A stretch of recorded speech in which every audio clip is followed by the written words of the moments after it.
So your boy, no hat today, rocking it. I got the chain on. I'm feeling fresh. I'm feeling fly, feeling funky. I got this new shirt yesterday. I just have a closet full of black shirts. You can ask my girl that. And there's something about adding the gold chain that's just like a nice little bit of flair that I think you can take your kind of minimalist wardrobe and elevate it with a nice Cuban link. Shout out my auntie for this too.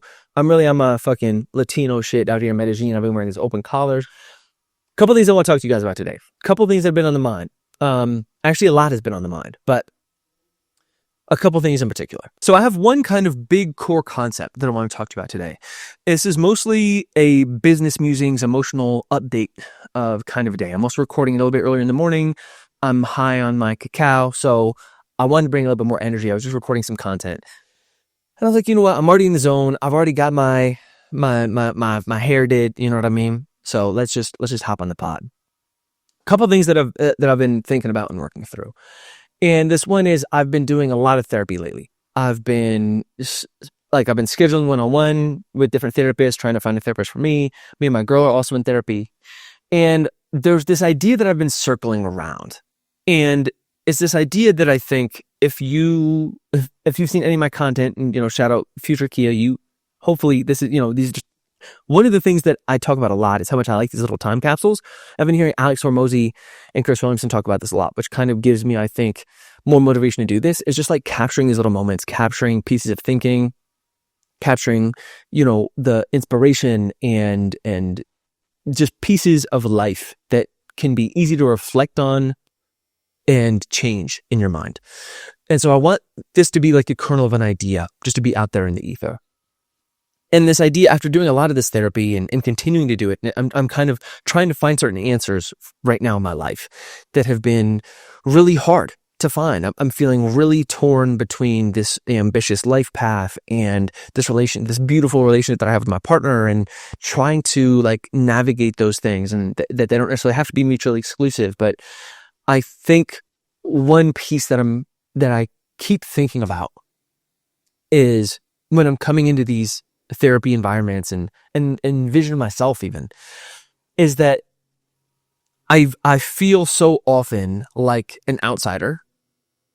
I always have though. That's the thing. I have this artist's heart. I grew up in a farmhouse that my dad paid like $300 a year for. So it was like this kind of little decrepit farmhouse, but we had a ton of land. We had a pond. So I've always been kind of a guy who spent a lot of time in my own head, and in my own imagination and coming up with imaginary characters. It's not like I had a bike I could ride in town because my dad, being hippie that he was, we lived way out in the bumblefuck nowhere. So it's like, I've always just kind of been in my own head, come up with characters, come up with stories. I'm like out there with like a wooden stick, but to me it seems like a sword and scabbard, and I'm out there fighting gremlins and shit. But, it's just me whacking a stick against a tree. But I think I've always had this active imagination. And I think part of that was cultivated from it. I also think, my dad was a storyteller by trade. He's a children's author, a storyteller, traveling storyteller. He had it's basically the mystery machine from Scooby-Doo, that he'd travel around in that and tell stories. And so I think I have a storyteller in my veins. I think I have creativity in my veins. I don't think it's a secret, or maybe not a secret, but not a coincidence. My brother's a cinematographer and a visual artist, and I feel very cold to the arts as well. And so I think because of that, because we had this sort of unique artistic upbringing, we didn't have a lot of money, but my parents always read to us. And so we always had stories that have always been called to art.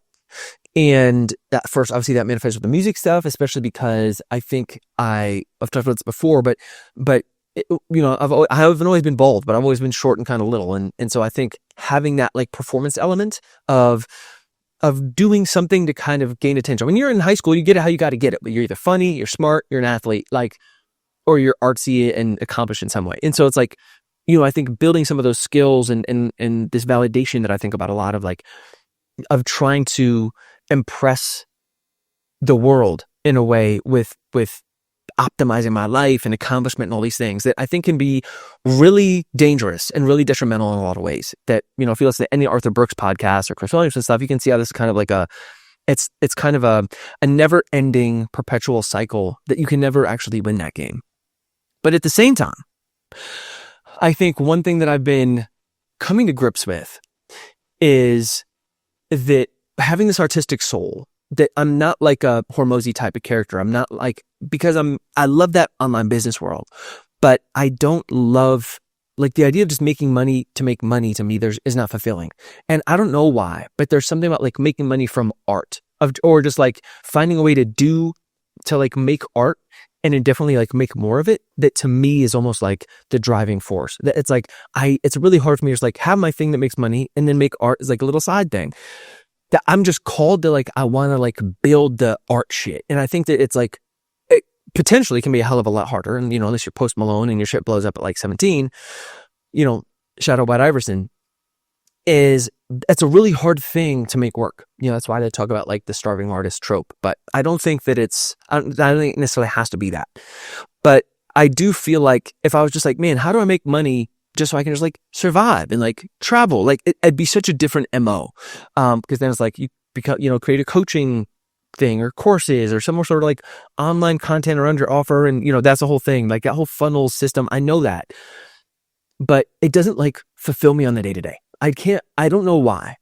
This is a part I haven't figured out, but I don't know why, but I can't just like write my shit or like make my little music and have it like just be for Kia.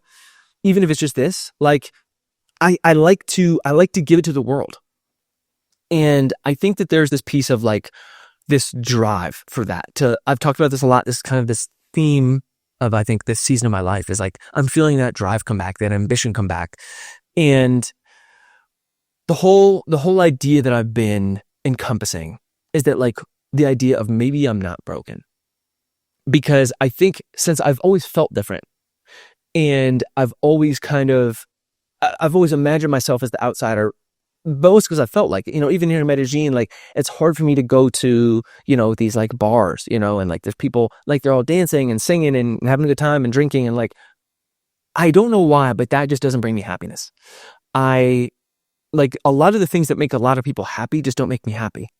And so I think because I've always felt different, I've always felt broken. And I'm realizing that I think is a story that I've been telling myself that isn't necessarily true.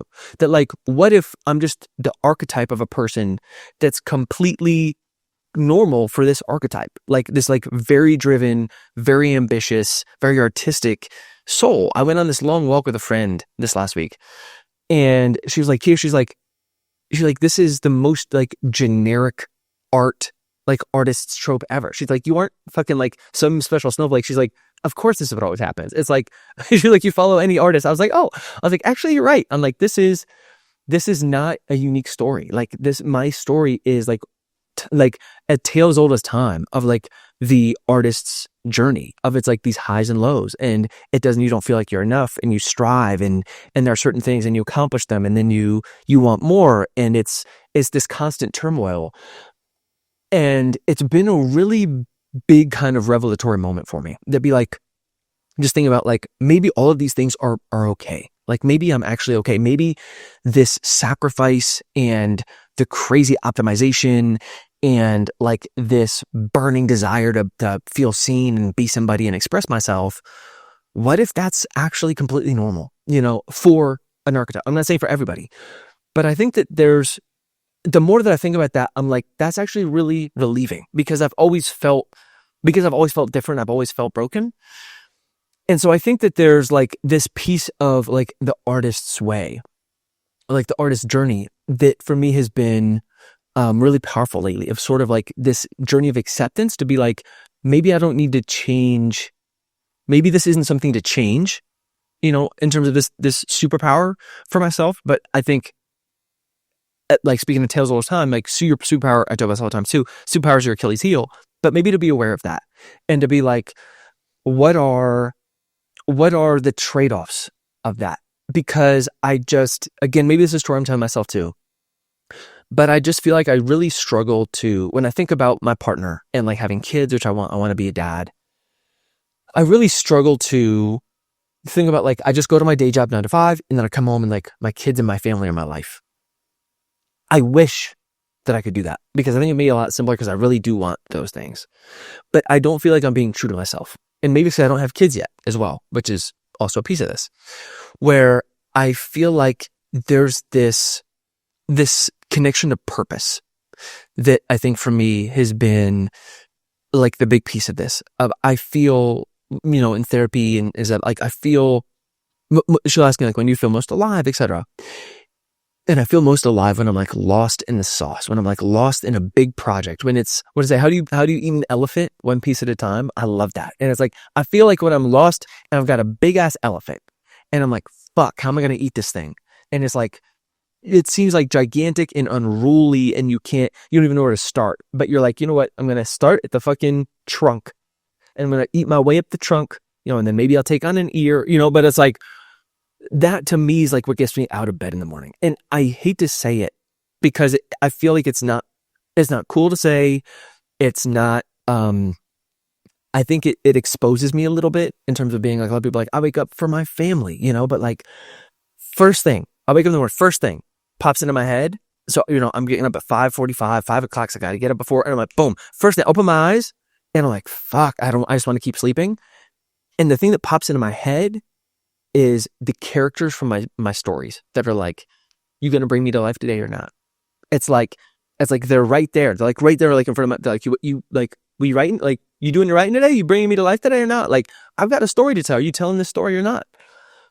And I'm like, all right. And to me, and I know this sounds crazy. If you're not into like artistic shit or writing or whatever, like, I know this sounds fucking crazy, but it's the truth of like, it feels like there are these stories to tell, these things to create, and feels like those, maybe, Stephen Pressfield, he wrote The War of Art. I love Stephen Pressfield's story, super inspiring to me. He calls it the muse. And it feels like how it manifests, like the muse is right there. And she kind of calls to me. She kind of like draws me out in the morning. Of course, I love my girlfriend and like I want to see her. And today's Sunday, so I call my parents and I can't wait to talk to them. But inherently, that's not like why I get up. It's like the muse. It's like she calls to me and I'm like, all right, fuck it. Like, I'm going to drag myself out of bed. I got to get to my writing. So let's go work out. Let's stretch to make sure my body feels good. Because I've been having terrible back pain recently. I'm like, I got so fucking old. I don't know when this happened, but I've been having like really bad lower back pain. So I'm like, I got to get my movement in, meeting my fucking vitamins and shit. Like, getting older is no fun. But if I get my body right, I know I can make my art. And I want to get rich off the art. And I think that's the hardest part. That's where like this whole thing is so difficult, is because it's like, if I went a more standard route, it would be so much easier to make a shitload of money. But like, I wanted to be the art shit. And so it's like, I don't know if that's like some self-sabotage, because it's like so hard to do. But also maybe on the elephant shit, it's like a journey worth having. It's like a goal so big as an elephant worth eating, that I'm like, I want to get fucking rich off the art shit.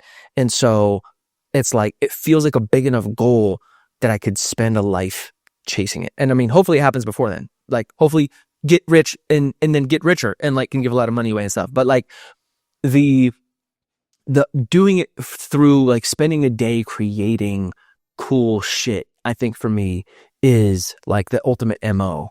And they say you're the average that 5 people spend, you spend your time around. And I think it can be really hard because I spend a lot of time I love podcasts. And so I'll spend a lot of time with these, with these people, parasocial, whatever it's called.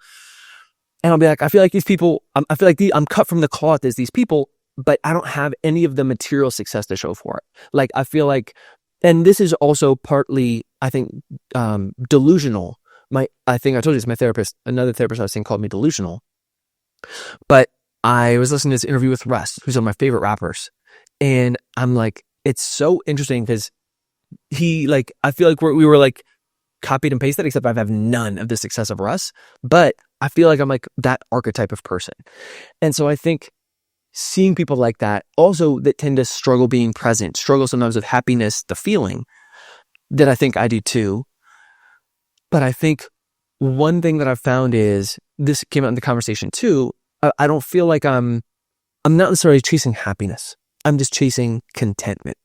And I feel much more content on the day-to-day when I have more time to work on these projects. It's not like I'm like smiling like, oh, woohoo. It's like, you're often bashing your head against the wall. You're coming up with ideas. You're shooting content when you don't want to shoot it. You're like, you're trying to figure stuff out and it's hard. But there's like my baseline level of contentment is so much higher than when I'm working my day job. And I'm like, I wouldn't say desperate, but maybe a little bit desperate to get back to that, of like having my days to spend building towards this dream. So what is that dream? And this is the part that I've been thinking a lot about lately. It may manifest in this way, it may not. But I think I think I did music for 10 years. And I think there's something really powerful about compounding of like, you stay in the game long enough for whatever that thing is and it compounds. And that's awesome. Also, you know, I wouldn't say I have ADD, but I think I have kind of mixed passions. And so there are sort of like seasons that can be, 5 years, 10 years of life before I'm like, I think I want to mix it up. And I think that music decade was its own beast. And now I'm like, I kind of want to like climb this other hill, which is this writing piece. And who knows how long the writing one will be? Maybe it's 10 years, maybe it's a lifetime. But I guess more than just the writing, I'm obsessed with the craft of writing, but with AI these days, I'm using a lot of AI to help me write and generate and like ideas and brainstorm. That it's like, I like storytelling. I think that's what it is. I see myself almost like a director or like a conductor of an orchestra, where it's like, I'm not the guy like who's fucking nice with the trumpet. I used to play saxophone, but like, I'm making that transition between fluid and crystallized intelligence. Like, I'm not going to be the guy who's like the nicest fucking technical writer anymore. I mean, I never was, but I don't think that's where my strength is anyways. I think it's almost like coming up with ideas and telling stories, like telling interesting stories. And that's a skill that I feel like I can hone for a long time. Also helps me with the writing, but that's what I want to dig my teeth into, is like, how do I tell really fucking cool stories and become good at telling stories? Because I also think about like an AI proofing my business or my future or whatever. And I think as humans, we're inherently just drawn to stories. And so it's like, yeah, you can ask GPT, yeah, tell me a story. But there's something about like disconnection, about like through the screen, face to face, through a book, through a movie. Stories, I think, intrinsically like tap into this like reptilian part of our brain that like if you can do it well, you kind of lock in. That is, to me, feels, I think, AI proof, at least for now. And so I'm like, that's a basket that I see worth putting my eggs into. And so I've been thinking a lot about this because I've been experimenting a lot with making content over the last maybe 2-3 months. Short form, 2, 3, 4, 5 pieces a day on short form. And I've been thinking about, I'm like, how do I sell these fucking books? Because I've been writing books, novellas. I'm taking these like stories that I'm really interested in, but instead of trying to like work on like the next American greatest novel, like, I'm like, how do I make a little novella? 50 to 60 pages. Stories are much more contained, fewer characters, less big themes I have to, come back around to, easier to kind of like ship it, like write it, ship it, learn from it, iterate. And I've been loving that process, but I was like, how do you people to give a fuck? And that is like that's like the big nut I've been trying to crack, is like, how I know I got eggs, I got nuts, I got elephants, I'm all over the place, but I think you feel me. I'm like, how do I in this day and age of like porn's 1 second away, your favorite sports clips are 1 second away, true crime is right there, so 1 second. I'm like, how do I crack this big ass nut of like get people to give a fuck? And what I've been thinking about is this sort of, I'm always thinking about like creator leverage and flywheels and stuff of that nature. And so one thing I've been thinking about is like, I have this fiction over here on the side. I can talk about books. I can talk about the books, but I don't really want to do the TikTok book talk shit. I don't want to dance and pretend I'm my characters and stuff. Interestingly enough, I don't love talking about fictional characters. Like, I love writing fiction. I also love writing nonfiction. I started as, poetry is probably my true passion, but it's not hard to make money from poetry. But like, genre fiction is where the money at. And I also love writing genre fiction, crime thrillers, psychological thrillers. This kind of thriller lane is kind of my bread and butter. I love writing it. I'll talk your ear off about the storyline, but I don't love diving into like fictional characters. Like, I want to tell you all about like my character and his motivation and what it's been like. I'm like, it doesn't have teeth for me. I love fiction to lose yourself in, but I don't want to like debate your like, who's like the top criminal villain of all time. I'd be down. Probably would stand by the Joker. But I like real shit. I love historical fiction. And I think of my books as historical fiction because not all of them, but most of them are crime fiction that are based on real life events. For example, I just wrote this trilogy. It's called Pill Runner. And it's Pill Runner, Black Tar, The Cut. They all have to do with drugs and how drugs, like the influence of drugs into communities. And the first one is pills, obviously, like how pills and opiates kind of like started to destroy America, especially middle America. And then the second's black tar, how almost all of black tar heroin came from this tiny town in Mexico, and that infiltrated almost the entire US. And like, that to me, I find fascinating. Like these kind of like, these ideas of sort of systemic, like how small, how very tiny changes and people can have like huge impacts. And I just find that stuff fascinating. And this idea of how it was this tiny town in Mexico it's called Nayarit, Mexico. And it was like, they happened to grow this type of heroin. It's called black tar heroin because it was like sticky and looked black. And they ran the business completely differently than any other drug people. Like at the time, it was like what do you think of when you see The Wire? It's guys on the corner, like, bloop, fucking Nextel burners and shit. And these guys, these Mexican guys from this town who had like no opportunity would go up into these like Ohio, fucking bumblefuck middle America.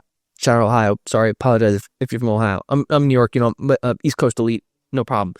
And they would fill their mouth with like tons of like 20 to 30 heroin balloons. And they would drive around. They basically did like Uber Eats for drugs because they were like, we don't like, our guys don't speak much English, and they didn't do anything violent because they wanted to, if they got caught, they didn't want to like do a lot of prison time. Whereas like you get caught in the corner, with drugs, guns, whatever, like you're going away. Like, and so what would happen is they just created like a delivery system where they would have one guy who could kind of speak English, and he would run. At the time, it wasn't even burners, it was pagers. They would have one guy that would basically like run an operation of like a cell of drivers. Is what they were. These were like young Mexican dudes who would like come up, often illegally, and then they would drive around the city all day with like a mouthful of like 20 heroin balloons, and they would do delivery. And then if they got caught by the cops, they just swallow them. But they never had like a huge amount on them. They never had any weapons, any guns. And they just won on one, better product, and two, better service. Like they would give away samples for free. They'd show up and say, hey, like it's like buy one, get one. And I just think like the businessman in me thinks that's fascinating because it's a genius kind of, it's like you use what edge you have. And then also that's just fascinating to me how it was like one tiny town in Mexico and it like influences the entire US. And so that, I wrote my second book on that. It's called Black Tar. And then third one is called The Cut. And it's about fentanyl. And I think being in Philly, when I was in Philly, especially when I used to be a substitute teacher in North Philly, like that was one of like the hot spots of fentanyl and like how that sort of impacts cities. And growing up in like a little town that was like impacted by meth, like I'm just fascinated with this sort of like systemic piece of like drugs and infrastructure and like cops who go undercover and these sorts of things that I think there's a lot of really like powerful stories there that might not be famous, and doing the research for those I think helps fuel the books. But I also think I could tell those stories, and so that's what I've been kind of thinking about recently, is like building some sort of like a media empire around true crime. It's not necessarily like true crime in terms of like what's happening right now, and not like murder mysterious cases. I'm just not like a murder mystery guy. I do love me a good murder mystery. Don't get it twisted, but I'm not trying to do like dark and mysterious. That's like Mr. Ball and shit.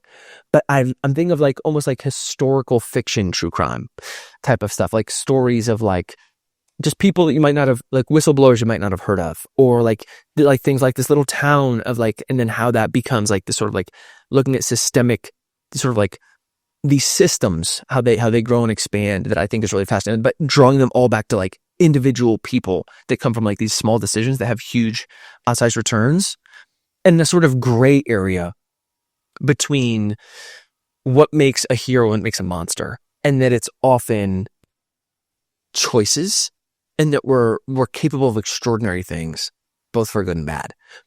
And so that's what I've been thinking a lot about recently, is kind of taking this creator, I know a lot about the creator business world, kind of like high ticket offers, whatever, and kind of funneling that into like true crime, and like building a kind of a true crime empire that also, I hope, sells fiction. I think that's the hardest part, because you come in for true crime, you often like nonfiction. But I think because a lot of times it's not like I'm trying to sell you like fantasy romance. A lot of times it's like these books are based off of real cases and real things that happen, that it's like, I don't think it's too hard of a sell to be like, yo, if you found this story really interesting about like these, like how these guys infiltrated with black tar heroin, you'd like this book called Black Tar about this. It's fictional, but etc. And I've been feeling just like I feel like my back's up against the wall a little bit, even though I know it's not. But again, this whole 35 shit really has fucked me up. To be like, I've been circling this, but like, I want to lose myself to it. Like, I want to go all in. And I think that's the hardest part that I've been wrestling with, is like really the reality of what that takes. And what am I willing to do for it? And thinking about changing myself to just accept that maybe the dream doesn't happen. And I have a beautiful partner and a beautiful life here in Colombia. And it's like, we have a kid, we have a beautiful life. You know, we spend our Saturdays out and about. It's a very, very normal life that's very beautiful in so many ways. I'm fulfilled with love and we have friends and etc. And then I'm also kind of torn with like losing myself to this empire, this kind of like media empire in the books and the fiction. And I think the sacrifice and the compromise that would take will be definite and possibly a mistake, but also the fire in me also is like drawn to that, because I feel like this I might not have limitless fire. I think we have that inspiration. I can have limitless inspiration, but as you older, things slow down. I can already feel it in my body. I can feel it, I don't have as much energy as I used to. So I'm like, I want to maximize these next 5 years. And I feel like when I think about what I could build in 5 years, I get excited thinking about that. And it may come at this cost, of some of these other really beautiful things in my life. But I think that's the hardest part, is so much of life isn't like a right or wrong thing that you think when it is when you're little. You feel like it's like this. When you're younger, it's like, do you make the right choice? Whereas the older I get, it's more like, just what is the choice that you choose to make and for what? And yeah, I feel like there's this part of me, this this part that is, I feel like that I haven't had a win in a while. I miss winning. I've talked about that before. I miss like the sort of like all in itness of things, of kind of like losing yourself to the process of eating the elephant. And maybe they aren't mutually exclusive, because a lot of people can do both. But for where I am, I'm also, working as 9 to 5. And I think the reality of when I listen to these creators that I really love, of like how hard these people are truly working, and like the reality of that, like really settling into my bones, of being like, you don't get to greatness from like half-assing it. And I think that like a lot of times we just don't see behind the scenes of how hard they're really working. And that for me is like really inspiring, because I know I have that gear in me, and I haven't been able to like shift into it for a while, because I feel like my vision has been unclear. And I kind of miss that gear. Like, again, I'm still waking up early, I'm hustling, I'm doing what I can, but like, I know, in the back of your mind when you can do more. And I feel like that's my one big lever. That may also be a story I'm telling myself, but like really going hard, like fucking all in on shit, I feel like is kind of my special sauce. And, I'm feeling like the clarity, like the vision is kind of calcifying a little bit, and I'm getting excited about it, because I feel like I'm like, okay, I'm starting to kind of see how it could all fit together, the pieces, and building this kind of media empire around the fiction and the true crime, historical fiction stuff. That again is a process. These things will take time to come out in the wash, but that are also the reality of like that life. I was talking to my therapist, and she's like, so the key is pie in the sky is like, you go all in for like 3-4 years, you make a shitload of money, you build this thing, and then you have a family. I was like, yeah. She's like, okay, well, blah, blah, blah. And in my mind, I'm like, that is not impossible, right? The last thing I'll leave you with is this.